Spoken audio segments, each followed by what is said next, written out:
just put it on there backwards or something. I don't know. And it stays pretty So good. you put it. Well, and sometimes that's not even how I do it. Sometimes Like this. sometimes I do this. That's how I normally do it. Like that. Yeah, That'll work. exactly.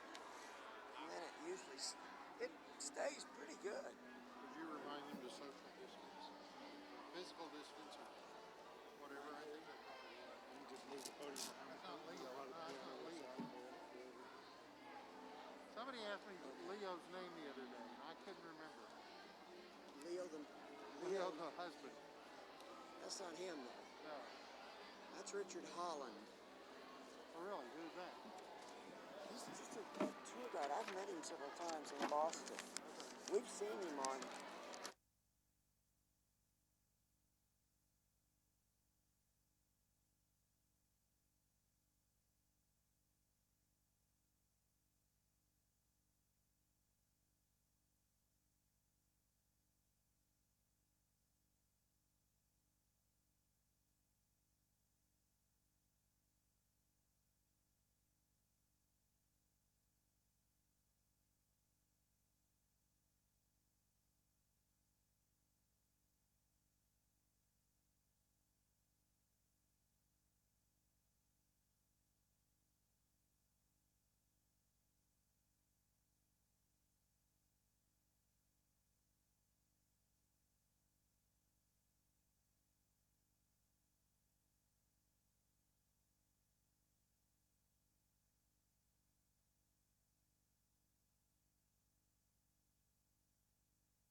Okay, I think we are ready to begin.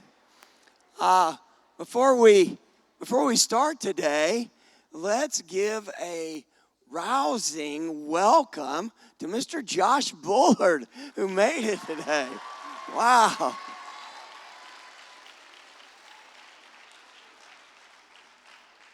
Wow, very nice. Just don't get very close to him, okay? No hugging or no whatever, no bumping into or anything. So be careful with that. Well, also, I just have to say how nice you guys look. Very nice. Maybe we should do this every week, right?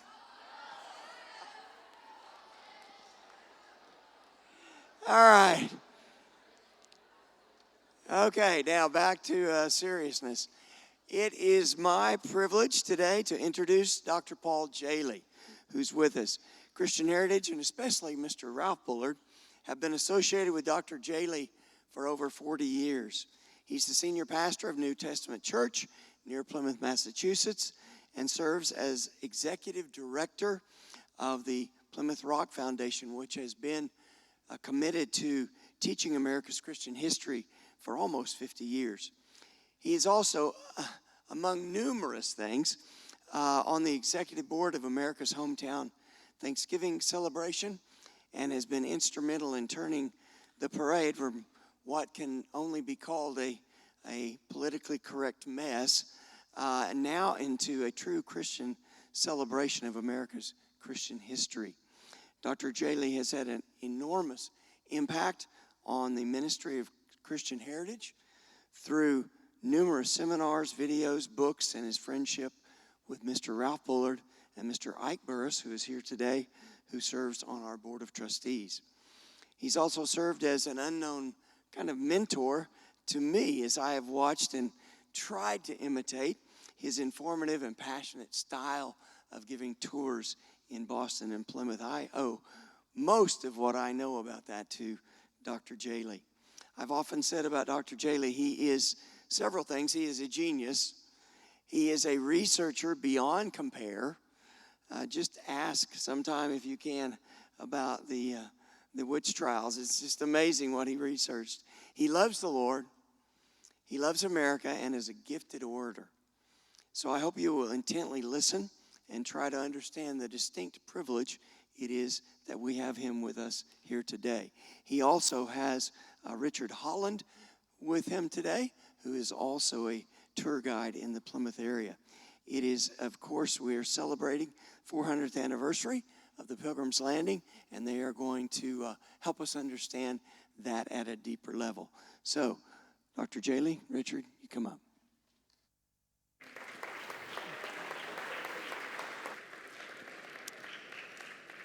Well, it's good to be with you here today, and I'm going to take you back in time. If we would go back more than 400 years, I'll tell you a little bit about my life, and I'm coming as William Bradford. And William Bradford, and to tell you a little bit about my life, and then I'll introduce an individual that, because it's been so long, and I was on earth a long time ago, and now can look back on it, I can introduce you to this other person who lived in a different time period, but we'll get to you later. Just hang there for a minute. Okay. The point is that, see, I was born in 1590 in a very small town called Austerfield, England. At the time that I was born, everybody had to go to the same church. In fact, if you were born within 50 miles of the parish church, that's where you were a member the moment you were born. In fact, at the 8th day of my life, I was baptized right there at the Austerfield Church in Yorkshire, England. And I didn't even know it, but I became a member. As I grew up, all I knew every Sunday, and several times a week, because the church was the center of everything that was done in town, I would be there. I would go there on a Sunday. But my life was filled with sadness, suffering, and loss. By the time I turned 4, both my mother and father died. I really, really loved my father. I wanted to be like him. Yes, I was only 4.5, 5 years of age, but I really looked up to him, and so it was a tremendous loss. I didn't know really where to turn. All of a sudden, my uncles came into my life, and they had decided they would raise me without the presence, of course, of my family. I didn't know what it was like, and no one had told me what an orphan was, but that's kind of what I was thinking. Just this gaping hole in my life that I longed to fill in some way. Now, when I was 7 years of age, my younger sister, she was in real danger. We were out in the fields, and everybody went to the fields. I mean, we were all farmers. That's what you did in the morning, and if you had a little bit of schooling, you went to school for just a short time, but school days and hours were always regulated by the farm. Anything that was needed on the farm. And one day I was out in the back of my yard, and out in this farm field, I saw my younger sister. And I saw the animal coming, running out of the woods toward her, and I knew this was not going to be good. It was a wild boar. I ran as fast as I possibly could. My heart was beating. I saw the distance being closed, and my sister, she had no idea what was coming. I finally got myself in between that wild boar and my sister, and I diverted its attention. I knew later I probably could have died easily as well. Oh, it was made a big fanfare in the whole town. They said I was a hero. They said at 7 years of age I was willing to give my life for my sister. They went to all those kinds of things, but I just thought, no, I did what any brother would do if his younger sister was in danger. I didn't think about anything else. But then, at 7, I got very, very ill. I don't know what it was. I don't even think they had much of a name for it. I was inside, and I spent the better part of 4 years, from the age of 7 to 11, hardly ever going out. I kept close to my bed because I was so weak I could hardly stand. And I remember, after those 4 years, writing down this slow thing. I could write a little bit and I could read, and I just wrote down the following. I said, I am so thankful that God saved me from the vices of youth. And you might say, what's a vice?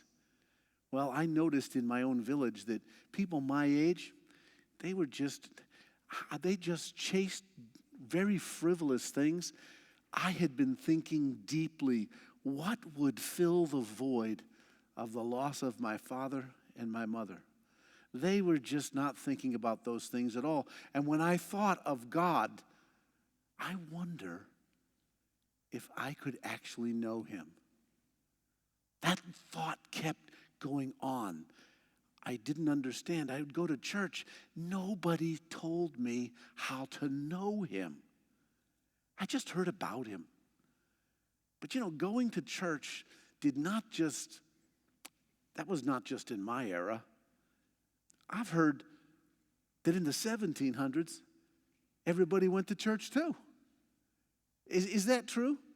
That's true. And why don't you introduce who you are and why the 1700s were typical, similar? 1735, I was born in Charlestown, Massachusetts.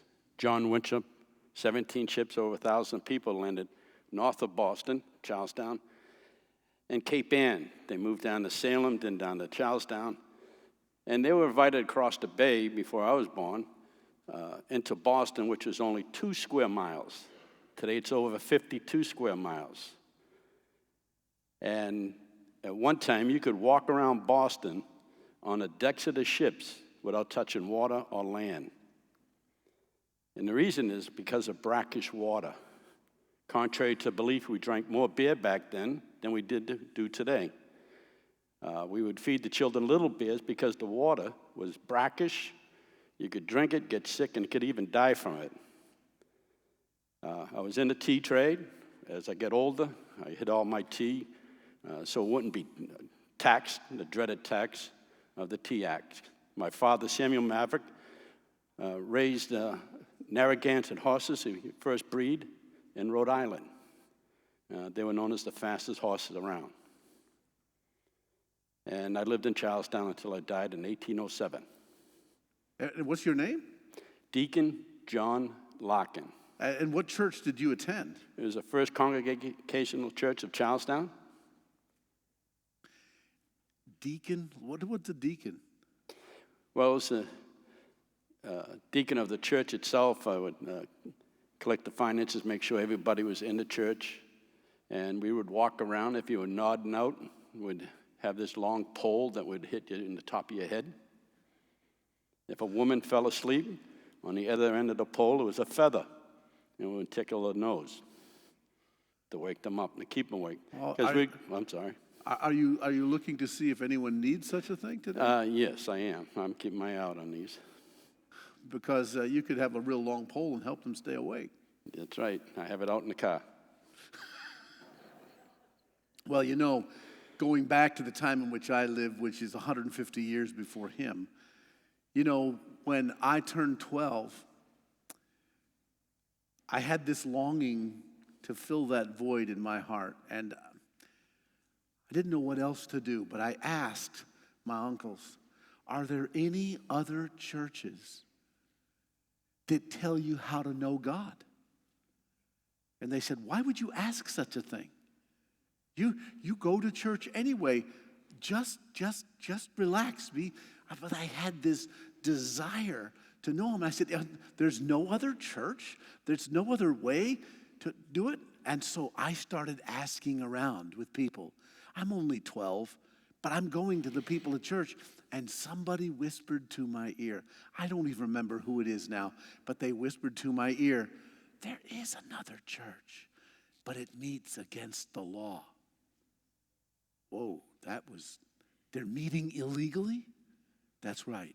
Because the law was you had to go to only one church, and that was the one church established by the state under King James. And we all knew when someone said King James, we all feared a little bit because we had heard what King James does if you do something he doesn't like. He has the power of the complete police force behind him.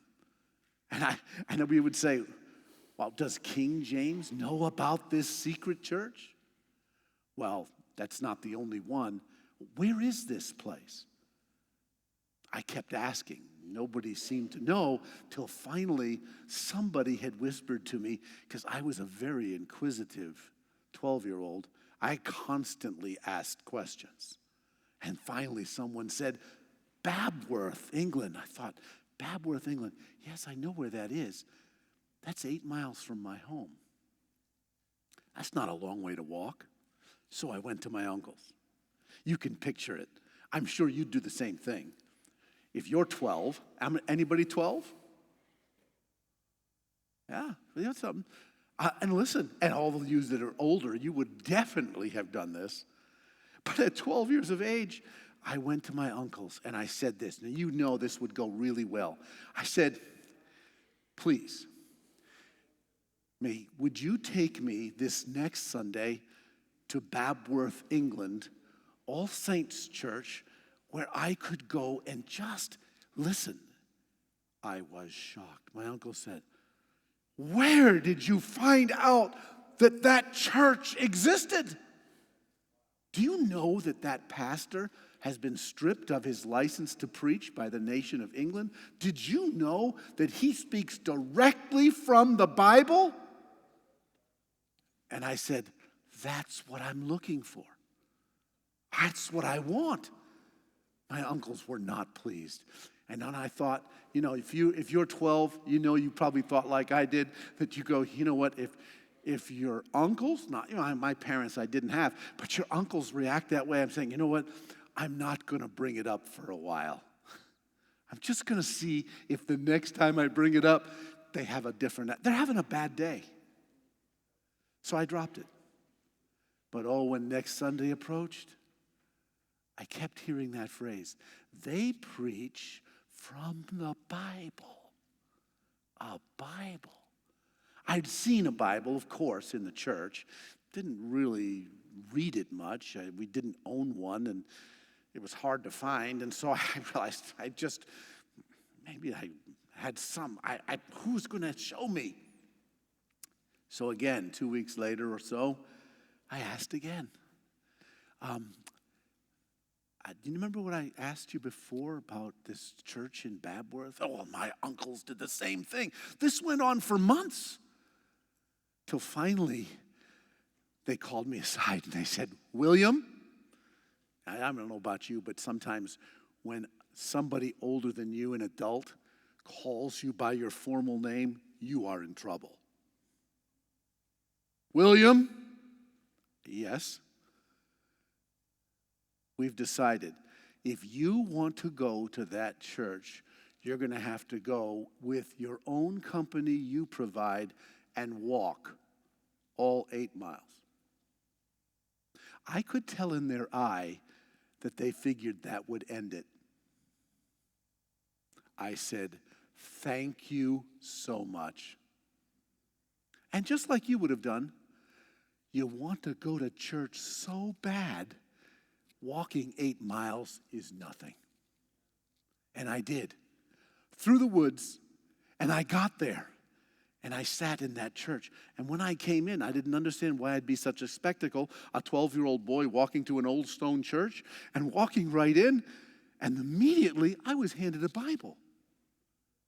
Do they have Bibles in the churches in your day? And they would read right from them? They read right from the scriptures. And they would preach right from them. Preach from. I've heard there were such things as patriot pastors. There certainly were, especially during the Revolution. During the Revolution, patriot pastors. And they would preach. Well, in my day, it was pretty unusual. And you know what? I was given my first Bible. And the man who gave me that Bible, now his name was William also. I immediately looked at him. He appeared old to me. But there are sometimes when you're really young, people appear old. Isn't that right? Yes. When you get to be our age, it doesn't matter anymore. It doesn't. But the point is, when we recognize that, this man, William Brewster, he gave me my Bible. And this Bible was different than the one in the parish church. It didn't look the same. The words were a little easier to read. It was so small, I could actually have it in my hand. And I read the Bible. And there in that church, after hearing Pastor Clifton preach directly from the words of the Bible, I read. And the more I read in the back of the church, I couldn't read enough. I said, this is what I've been looking for. There and then, I had my sins and ignorance discovered unto me, and I surrendered my life and was converted. I was told by the leader of the church, you are now converted from what you once were to now a new creature in Christ. This joy filled my heart. And you know what was so happy? I grabbed that Bible I had been given, and when I went home that Sunday afternoon, I knew my uncles would be so happy to hear what happened to me. What do you think? What do you think? I think it's a miracle. It's a miracle. You think it's a miracle that I would change. I think it's a miracle that you changed. Amen. But the point is, I went back, and when I got there, my uncles were furious. Where did you get that Bible? Well, it's a Bible. You own a Bible, but that's the forbidden Bible. Where did you get that Bible? I got it at church. Oh, I want to go next week. I went for several months until my parents called my uncles called a big meeting. You know, my uncles told me, if you keep going to that church, you're going to lose the inheritance that your parents stored up for you that we are keeping for when you become a man. You're going to throw that away? They called all my relatives together. And now I'm 14. And my relatives stand before me, and look, they made me stand up. All my relatives are sitting in the house, and they're looking at me like this. They are not happy. And my uncle said, all right, William, if you're going to continue to go to that church, you tell all these relatives why you're going to throw away the inheritance your parents entrusted us with. I was afraid, but my love for God outweighed my fear. And I said this, if I was likely to throw away all my inheritance that my parents had given me for no reason at all, your anger toward me is justified. But if I have to part with all of you and everything I own in this life simply because I love my Savior and am willing to suffer for Christ, then I am willing to do that. And you know, I had to pack my bags and I had to leave my house. And at 14, the man that gave me my Bible invited me to live with him. And I went to live with William Brewster. Now, sir, if you're a deacon of the church in the Revolutionary War, and you mentioned horses, Yes. could you tell us a little more about who you knew and what you did with those horses? Well, my father, Samuel Maverick, raised the Narragansett horse. It was first bred in Rhode Island, Narragansett, Rhode Island, fastest horse around. And basically back then, we didn't give horses names as we do today. And I loaned my father's horse one night to a gentleman, a best friend of mine named Paul Revere. You loaned a horse? Wow. To Paul Revere. Paul Revere. Now, I didn't know Paul Revere personally. I wasn't born around his time, but who was he? Wait a minute. Let's see how smart these people are. Who was Paul Revere? Have you ever heard of Paul Revere? If you have never heard of Paul Revere, all your teachers are going to get very upset. Who knows who Paul Revere was? Okay, who was Paul Revere?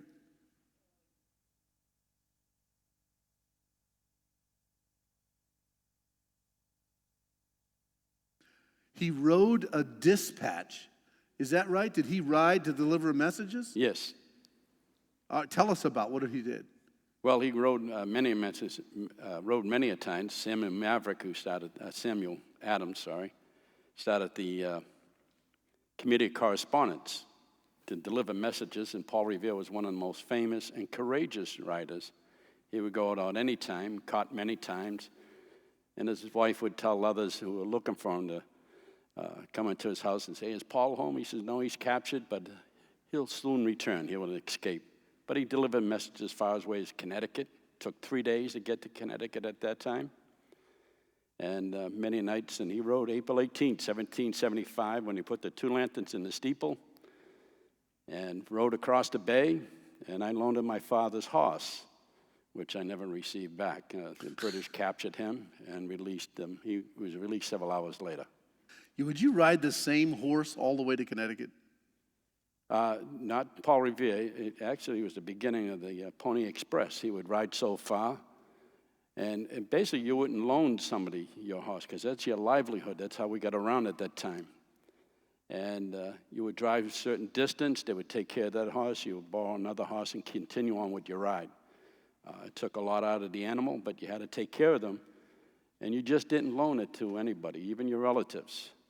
If they were injured, the horse was injured, it wasn't treated right, it was no good to you anymore.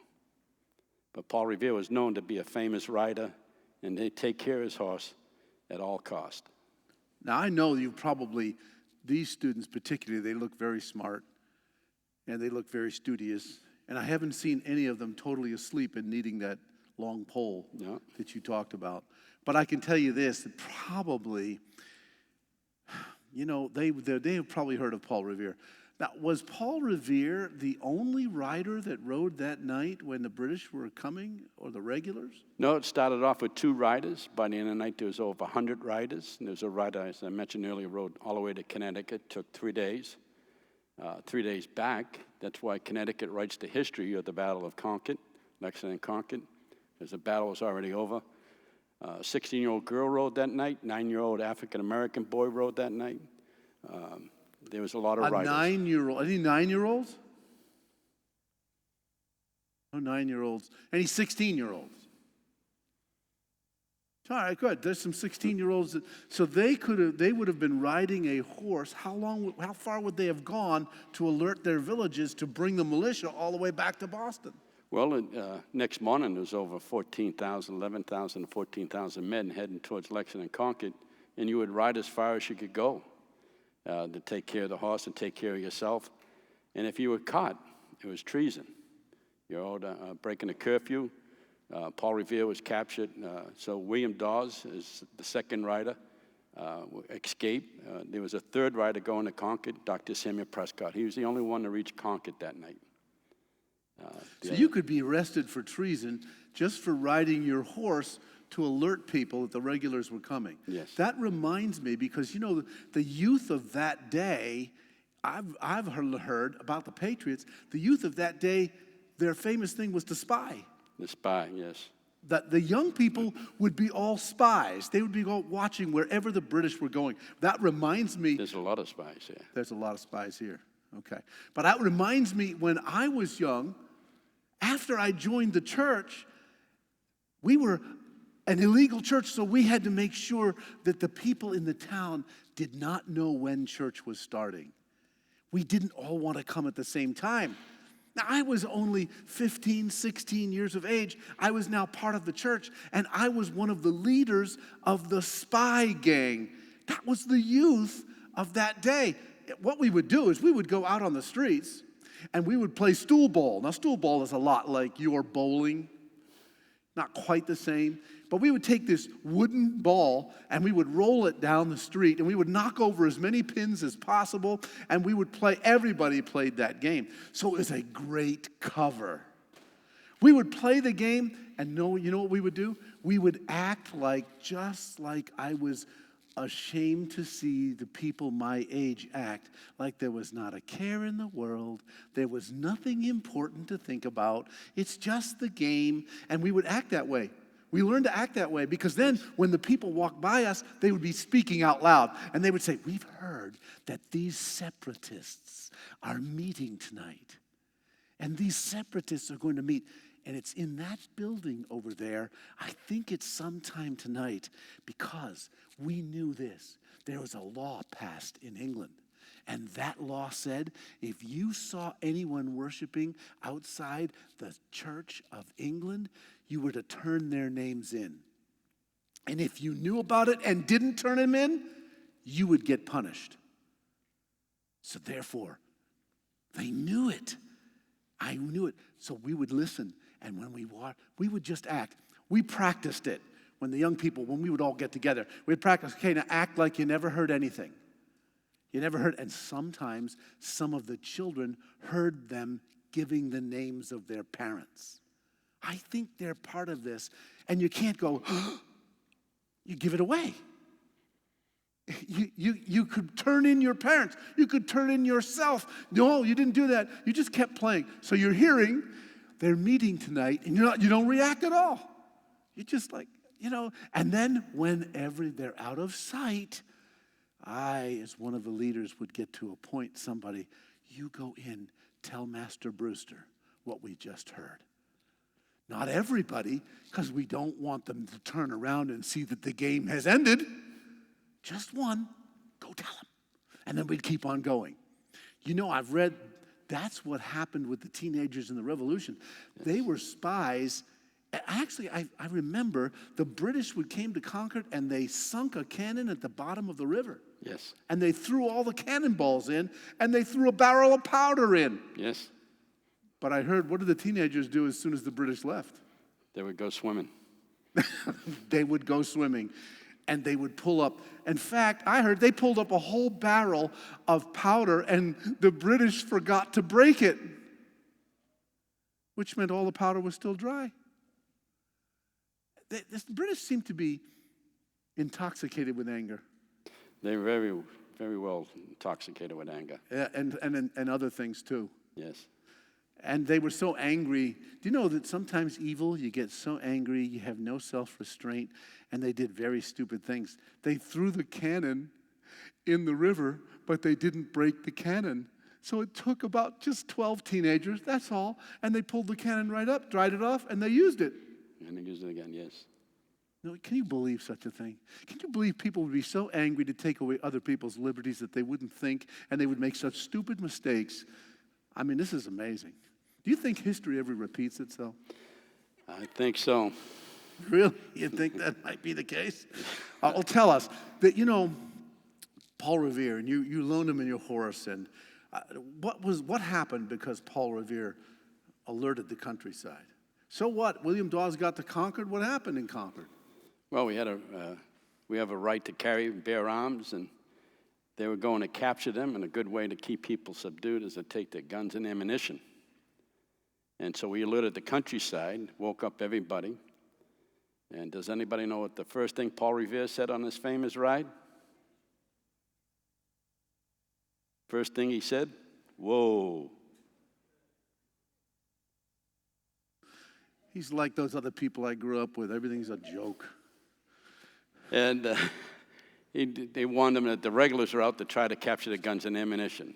Next day, there were about 14,000 people, men and boys.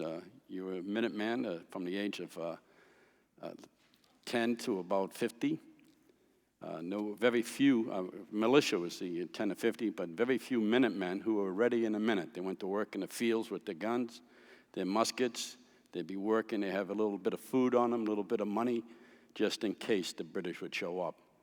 And as we were saying, you be the spies, you be alert. If somebody new came into Boston, you would ask them, and you never seen them around, you would say, hey, where are you from? If they said Boston, you would ask them, what's on the top of Faneuil Hall? What is the weather vane up there? And if they didn't know, then you knew he could be a spy. So you'd run to Sam Adams, and you'd tell him, hey, I just met someone that doesn't know what's on top of Faneuil Hall. What is on top of Faneuil Hall? It's a cricket. A cricket? Weather vane that was up there. So you'd be running around, and as he mentioned, you'd be playing games. They knew adults would be spies, and they would be arrested, even if they weren't spies. If they were hanging around where the British were, they'd be arrested. So you children, you're walking around, you're out of school, you're playing these games, and you would know who's who and what's going on. That's how we knew. Now, I've heard that young men especially, even by the time they turned 8, would know how to shoot a rifle. Is that Yes. true? By the time they were 5 in Massachusetts, a boy would work half a day in the field with his father. By the time a girl was 5, she would cook for the whole family and sew her own clothes. Well, let me think about this now. Did any girls learn to shoot rifles? Yes, quite a few did. Because this is what I heard. I want to see if this guy knows this. I'm sure he does, but this is what happened. You know, when all the men and the teenage boys left to go to Boston to defend Boston, guess who was left home? The mothers, and who else? And the daughters. And the British knew that the men had left the home, didn't they? Yes. And when the British got shot on going to Lexington and Concord, they would send raiding parties to the homes where only the women and children were left. But I've heard stories that some of those 12-year-old girls could shoot a gun. Yes. And the British found out the hard way. Yes, there was a British soldier that went into Colonel Barrett's house, and the mother and the daughter was on each side of the door. When he opened the door, they put the musket right to his head and said, if you're on here on pleasant business, you need to leave. He left. Yeah, let me tell you, this happened on the island of Martha's Vineyard. And on Martha's Vineyard, there was this old woman. Now, she's older. When I was much younger, I called her old woman. But this woman was probably 70 years old or older, and she lived in an old farmhouse on Martha's Vineyard. And you know, the British came to Martha's Vineyard, and they were so upset that Martha's Vineyard had put up a liberty pole and declared their entire cause to be with the Patriots. The British were so angry with Martha's Vineyard, they invaded the island, and they found themselves on the farm of this older woman. She had a nice little sized cane. And when they came to her house, the general said, ma'am, we're just informing you that we're taking all your pigs and all your animals for the service of the British. She took her cane. Can you imagine this? She's like 70. She's just an older woman. All the men had left the house. She took her cane up as if it was a gun. It was not. And she said, I'm going to tell you right now, you get off my property in the name of Jesus Christ, Lord of the universe. You understand me? And he said, are you kidding me? Now, she actually had a small animal under her skirt that she was protecting, but they could see it moving. And the British said to one of them, go over and get that animal. Well, the British came, and she knocked him out with her cane. Boom! I told you, get off my property. And they finally, the general said it wasn't worth raiding her farm. They took a few things on their way out. But do you think there are more stories like that during the Revolution? There is. There is, huh? Amazing. Listen, when you have a heart for that cause, I'll just conclude with this. Listen, when I came of age, and I recognized it by the time I turned 18 years of age, we tried to escape England. And when we did, we got caught. And we were put in jail. And I spent several days in jail at 18 years of age with other leaders that came to be known as pilgrims. I don't know if you've ever heard of them. But what happened is, by the time I died, another man was born that I've heard about afterwards, because you hear a lot when you're in heaven, but I've heard about from other people. And I heard about this individual. He grew up. Now, this guy, I think you know it because from the Patriot era, you know about this guy. And this guy name was John Wise. John Wise was the strongest man in Ipswich, Massachusetts. He was known as the wrestler of Ipswich. Now, when those days wrestling was a hand-to-hand playful combat on the green of the town, and every Sunday afternoon, there were wrestlers of different towns. There was a wrestler of Lexington, the wrestler of Concord. And this meant the biggest guy with the largest arms would see how many of the young people could try to knock him down. And eventually they would be cheering as John Wise would be carrying 20 or 30 on him as he walked around the green after church on Sunday.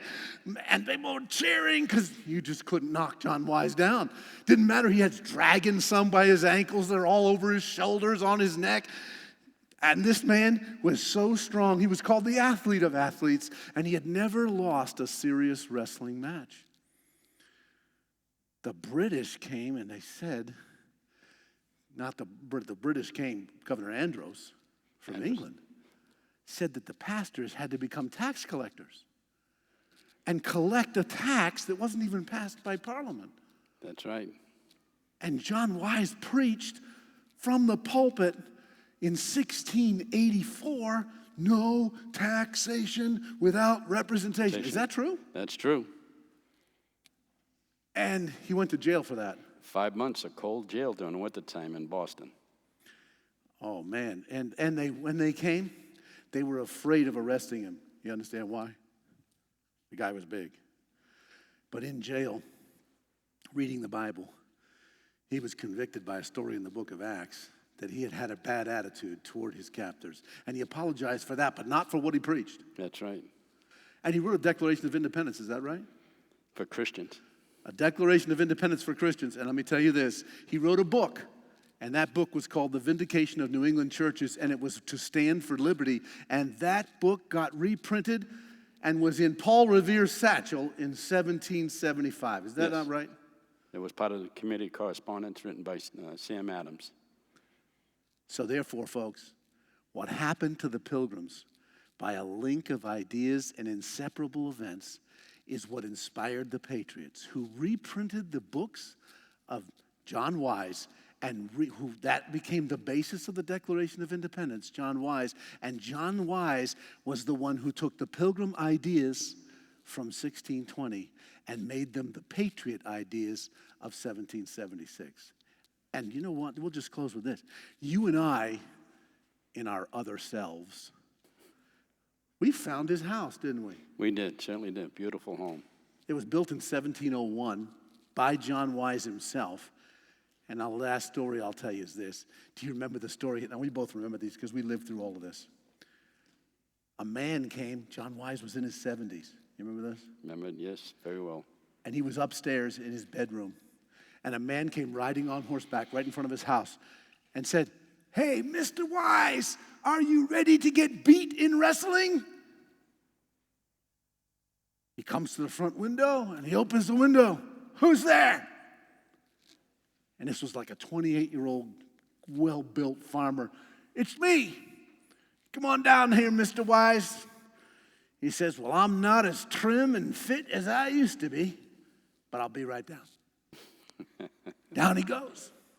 And do you know, they say that when he came down to the bottom and jumped over his hedge and met the man in the street, the wrestling match lasted probably 12 seconds. The young guy was on the bottom. John Wise was on the top. And the young man, ready to say, I give, it's done, said this, "All right, Mr. Wise, all the reputation about you is true. Why don't you throw me your horse?" Meaning you're so strong, you may as well throw my horse and I'm out of here. I'll end with this, folks. The things you're learning in this school are like the old treasures, John Wise. The new ideas in our culture, always challenge them. But never fear, the things that are true that come from the Bible, no matter how old, will defeat those modern attacks if you hold on to them and remember your heritage. God bless you. Glad you were able to hear from this. All right, let's go.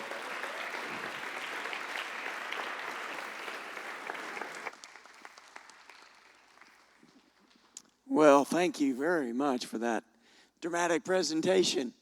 But, Dr. Jehle, could I ask you a question?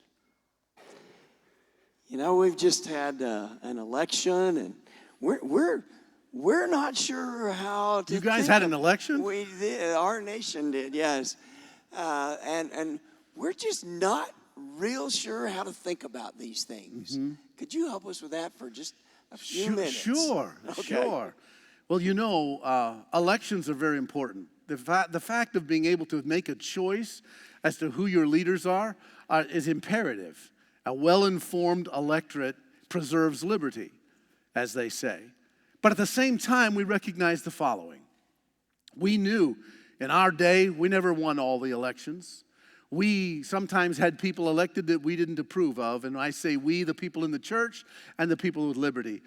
The first thing I'll say is we recognize this. When Sam Adams signed the Declaration of Independence on August 1st, a month after the document was actually ratified, he said this: let's not mistake something, that when we sign this document, we have restored the sovereign to whom all men ought to be obedient, he said. He reigns in heaven, and from the rising to the setting of the sun, let his kingdom come. See, we knew that the kingdom of God was greater than the politics of the day. But we also knew the following, that you should remember today, that when you hold an election, the people who vote should be informed by the Word of God. It should be preached from the pulpit on what the values are and how you ought to vote. Secondarily, we always had several witnesses watching when every vote was counted. Sometimes you'd be able to raise your hands and vote. The most popular form of voting in colonial day was to raise your hand. You probably know this, but Election Day was one of the first holidays in colonial America. No one would go to work. You'd start at 9 in the morning. All the pastors in the region would lead the parade. Behind them would come the military.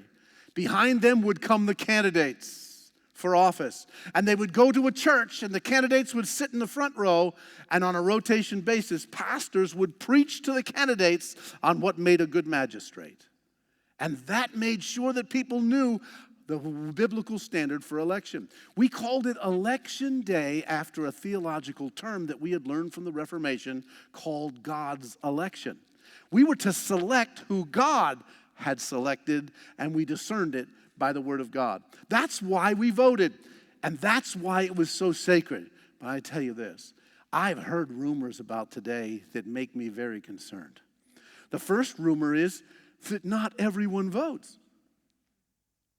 That would be a shock in our day. If you were to compare the registered voters to the people that voted in 1720, 1740, 1680, you know, virtually every election was a 100% participation. Every one. The only time we had someone not be there was when they got sick. And do you know there are stories that if the person was sick, we went to their house and we carried them to the poll. And they were so happy because they couldn't walk. We didn't want them not to vote. That's a sacred right. That's a sacred privilege. So therefore, we had lots more participants, it appears, than you have today. Secondarily, when you got to the house and you voted, you either stood, or three ways people voted. You would stand in the hall of the town, the largest room there, and you would have these little beads, and you would go to boxes in the front, and you'd drop them in for one candidate or another. Every eye was on the box. And then eyes of the town under oath would count them. Or you'd raise your hand. Or you'd go to the side. I remember, in those days, you could go to the side where all the people in favor of one candidate walk to one side of the hall. All the people who voted for the other walk to the other side of the hall. That's embarrassing, though. So pretty soon, we just used the stone method, where you'd put in a colored stone, one for the other, in the front of the hall. And in that way, We ensured that the election was safe, and we ensured that the maximum number of people participated because everybody heard election sermons from the pulpit weeks before and even on that day. I'm sure that's the way you do it today, but I've heard rumors. Does that help? Okay. Yes, thank you. Thank you, Mr. Bradford, very much.